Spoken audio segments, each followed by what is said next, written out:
इस वीडियो में हम एक क्वेश्चन करेंगे। स्टेटमेंट क्या है क्वेश्चन की?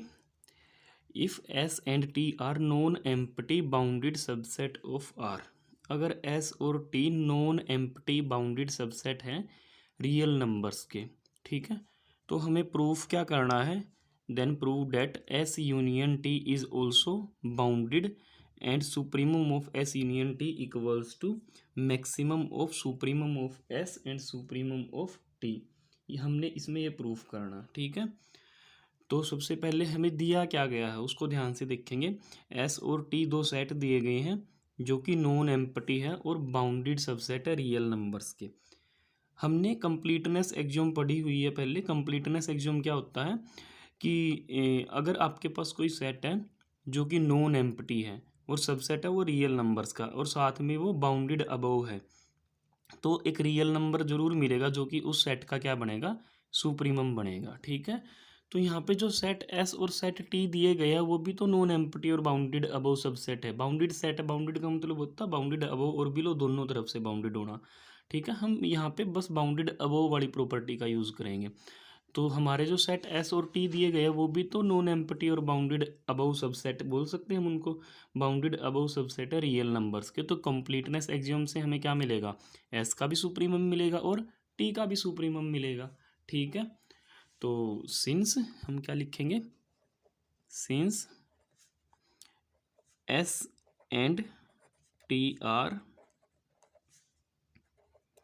बाउंडेड सबसेट, बाउंडेड के साथ एक चीज़ और भी है, bounded and non empty, bounded and non empty, ठीक है। तो एस और टी कैसे सेट है?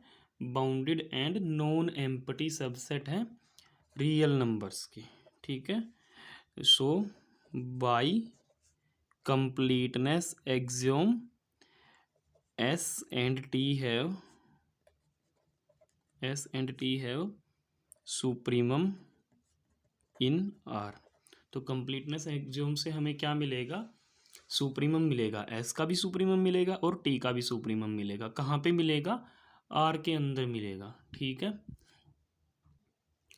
तो लेट कर लेते हैं supremum of S equals to U one and supremum of T equals to U two. हमने एस का सुप्रीमम लेट कर लिया यू वन और टी का सुप्रीमम क्या लेट कर लिया? यू टू लेट कर लिया। अब हमें प्रूफ क्या करना है? एस यूनियन टी का सुप्रीमम कौन होगा? इन दोनों के सुप्रीमम का मैक्सिमम होगा, ठीक है। तो let U equals to maximum of U one and U two, ठीक है। अब दो नंबर है अगर हमारे पास, अगर दोनों नंबर सेम हैं तो उनका मैक्सिमम नंबर वो खुद ही बनेंगे, ठीक है। और अगर दो नंबर अलग अलग है तो उन दोनों में से एक नंबर बड़ा है, ऑब्वियस सी बात है, और दूसरा नंबर छोटा होगा। दो रियल नंबर में अगर आपके पास दो रियल नंबर है तो उनमें से एक नंबर छोटा होगा, दूसरा नंबर बड़ा होगा। तो उन दोनों नंबर में से जो भी नंबर बड़ा है यू वन और U two, U one supremum of S है, U two supremum of T है, इन दोनों नंबर्स में से जो नंबर मैक्सिमम होगा हमने उसको क्या नाम दिया है? यू, ठीक है। अब हम क्या दिखाना चाहते हैं कि एस यूनियन टी कैसा सेट है? बाउंडेड सेट है और साथ में इसका सुप्रीमम किसके इक्वल है? इन दोनों के सुप्रीमम के मैक्सिमम के इक्वल है, ठीक है। तो इसको कैसे करेंगे? Now X is less than equals to U one. X is less than equals to U one क्यों लिखा? क्योंकि यू वन क्या है? एस का सुप्रीमम है। सुप्रीमम क्या होता है? सेट का अपर बाउंड भी होता है सुप्रीमम, तो है ना। लीस्ट अपर बाउंड होता है वैसे तो, पर अपर बाउंड भी है, लीस्ट अपर बाउंड है। तो अपर बाउंड का मतलब क्या है? सेट का हर एलिमेंट उससे छोटा या बराबर रहेगा। तो X is less than equals to U one for all X belongs to S, ठीक है। सेट एस के सारे एलिमेंट किससे छोटे हैं? यू वन से छोटे हैं, ठीक है। और यू वन और यू टू में जो बड़ा नंबर है उसको क्या नाम दिया है? यू दिया है नाम उसको, है ना। तो यू वन से भी बड़ा रहेगा या बराबर होगा, या फिर यू टू से भी बड़ा होगा या फिर बराबर होगा। इसका मतलब हम यहाँ पे लिख सकते हैं X is less than equals to U one is less than equals to U for all X belongs to S, ठीक है। And y is less than equals to u2 is less than equals to u for all y belongs to t। ये भी बात लिख सकते हैं। क्यों? क्योंकि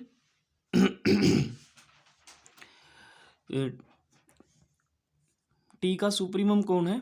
टी का सुप्रीमम है u2, मतलब u2 टी के हर एलिमेंट से बड़ा रहेगा या बराबर रहेगा।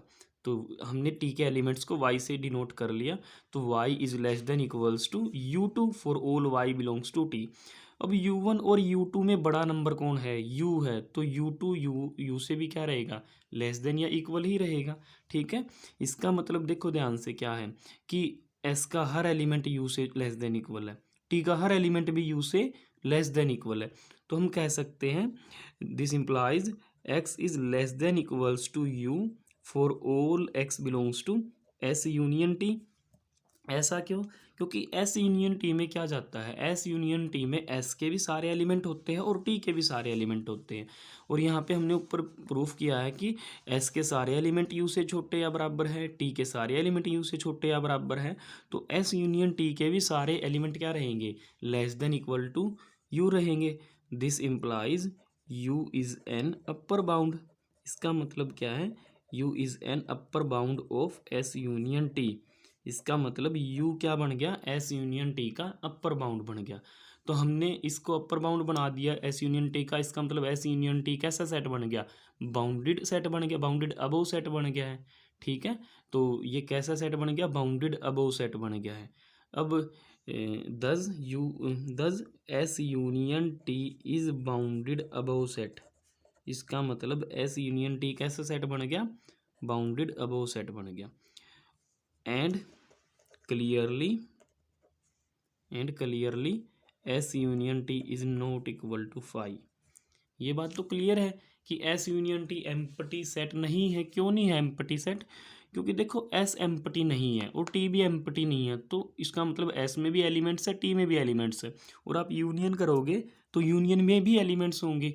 ठीक है, इसका मतलब यूनियन भी कैसा रहेगा? नॉन एम्प्टी रहेगा। तो इसलिए हमने लिखा S यूनियन T कैसा सेट है? नॉन एम्प्टी है, और साथ में बाउंडेड अबव है, और सबसेट ऑफ रियल नंबर्स तो रहेगा ही रहेगा। ठीक है, तो दस by completeness axiom S union T has supremum. तो S यूनियन T के पास क्या मिलेगा? सुप्रीमम मिलेगा। और कहाँ पे मिलेगा?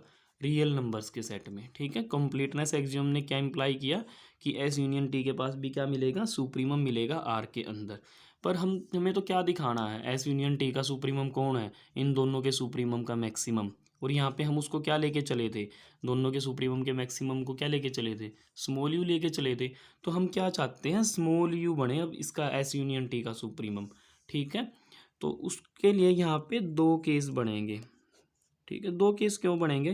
क्योंकि दो नंबर है आपके पास, उन दोनों नंबर का मैक्सिमम कौन होगा? या तो पहला नंबर होगा या फिर दूसरा नंबर होगा।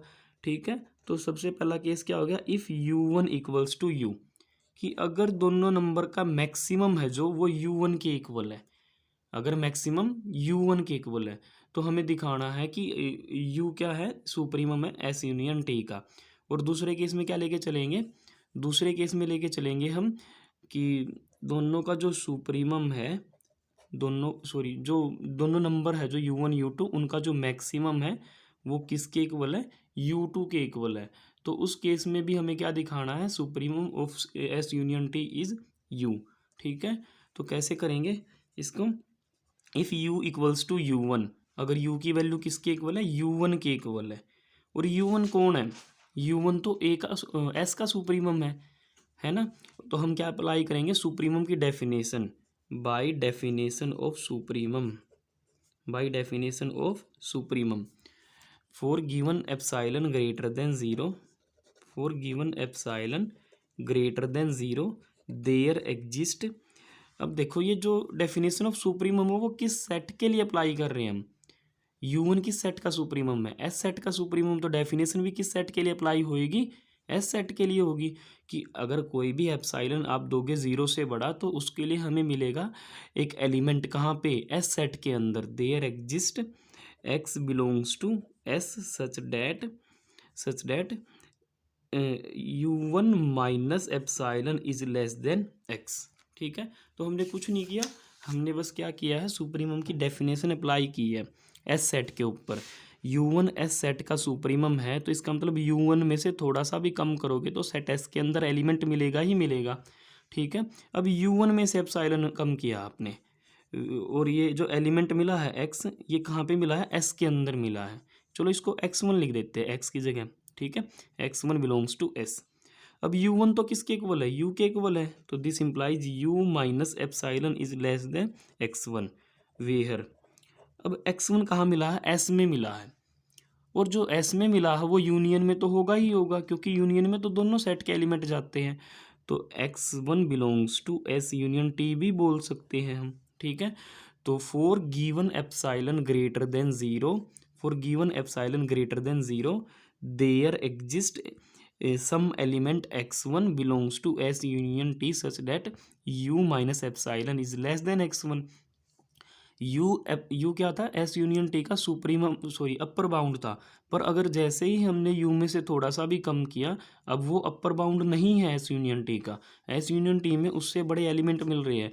तो ये तो किसकी डेफिनेशन हो गई, ये तो सुप्रीमम की ही डेफिनेशन है कि वो एक अपर बाउंड होता है, अगर उसमें से थोड़ा सा भी कम करते हैं तो उससे बड़े एलिमेंट सेट में मिलते हैं। This implies you is supremum of S union T. इसका मतलब यू क्या बनेगा, एस यूनियन टी का सुप्रीमम। अब केस 2 को देखते हैं। U इक्वल्स टू U2 है, और U2 क्या था, सुप्रीमम था किसका, टी का। तो उसकी डेफिनेशन होल्ड कराएंगे यहाँ पे, जैसे यहाँ पे कराई थी। तो for given epsilon greater than zero, अगर कोई भी आप एप्साइलन दोगे ज़ीरो से बड़ा, तो उस एप्साइलन के रिगार्डिंग हमें एलिमेंट मिलेगा। चलो उसको y1 बोल देते हैं। y1 belongs to T, T में ही क्यों मिला, क्योंकि U2 टी का सुप्रीमम है। अब U2 टी का सुप्रीमम है, तो U2 में से थोड़ा सा भी एप्साइलन कम करोगे तो एलिमेंट भी कहाँ मिलेंगे आपको, टी में ही मिलेंगे ना, जो कि U2 माइनस एप्साइलन से बड़े होंगे। For given epsilon greater than zero there exist y1 belongs to T such that U2 minus epsilon is less than y1। अब U2 तो किसके इक्वल है, U के इक्वल है, तो आप लिख सकते हो that is U minus epsilon is less than y1। ठीक है, अब y1 कहाँ मिला, टी के अंदर, और यूनियन में तो दोनों सेट के एलिमेंट जाते हैं, एस के भी जाते हैं और टी के भी जाते हैं। इसका मतलब जो टी में मिल गया वो एस यूनियन में मिल गया, तो that is U minus epsilon is less than y1 where y1 कहाँ गया, एस यूनियन टी के अंदर। ठीक है, तो हमने पहले क्या बोला था कि U है अपर बाउंड, अब हमने क्या दिखाया, एक ऐसा अपर बाउंड है U कि आप इसमें से थोड़ा सा भी अगर कोई नंबर कम करते हैं तो ये अपर बाउंड नहीं है एस यूनियन टी का। ठीक है, this implies U is supremum of S union T. ठीक है, तो हमने क्या प्रूफ किया कि U1 और U2 में से जो भी मैक्सिमम नंबर होगा वही एस यूनियन टी का क्या बनेगा, सुप्रीमम बनेगा। ठीक है।